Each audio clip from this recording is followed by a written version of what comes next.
Greetings little mortals, this one is going to upset some of you, and while that is perfectly alright, the intention is not to cause harm.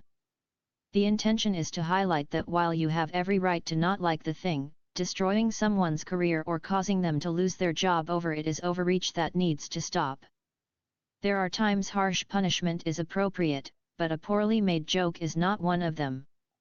Even if the joke is in bad taste or cringe. For this video we will cover how we should not fire people for following bad dark humor, Lolita/Shota jokes in ill taste, misconceptions of meta memes and bad humor. These things happen, and while you have a right to be offended at the joke or thing, if no real person was harmed, causing someone to lose a job or accusing them of actual crimes is going too far. Assuming a specific VA was preying on actual children for a bad FBI/swatting lolly joke was a bit much. This action on the part of the viewer was not appropriate. I understand how this can upset some people in the community, and while you have every right to say they need help, they have every right to job security. You do not get to just destroy someone's life over a joke in ill taste. This makes you the bad person. This act is only believed to be just on the surface, but in actuality it is a terrible thing to do to someone. It can cause real emotional trauma to occur over what could essentially be a bad taste in humor. Not everyone has what it takes to pull off this kind of humor. Dark humor and controversial jokes are a sensitive topic. This is not likely to change, as people's taste in what they find funny can differ greatly between person to person.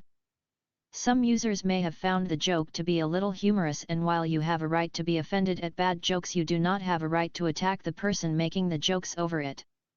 The reason the Twitter user even used this joke to further their cause was underhanded and vile.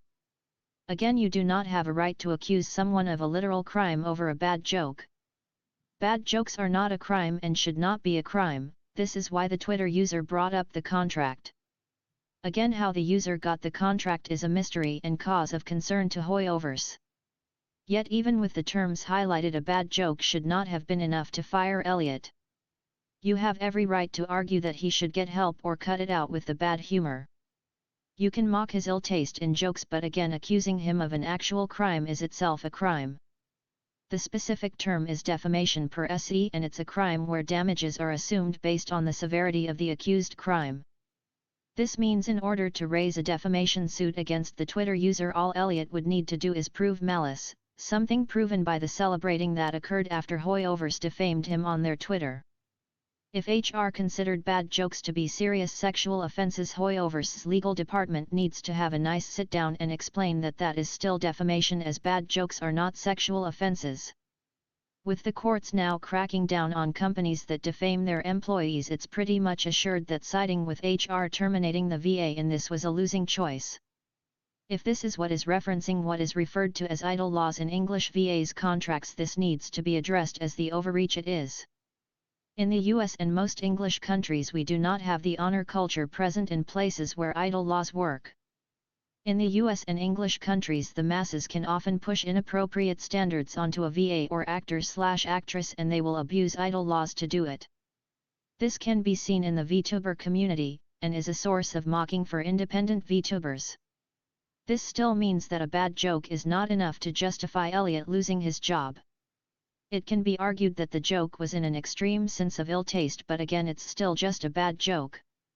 There are far better ways to handle a bad joke of that nature without costing the VA his job or accusing him of actual crimes.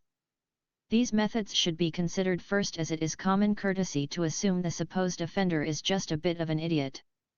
Even if the joke is offensively bad, more often than not it's ignorance that is at fault for the joke being horrible.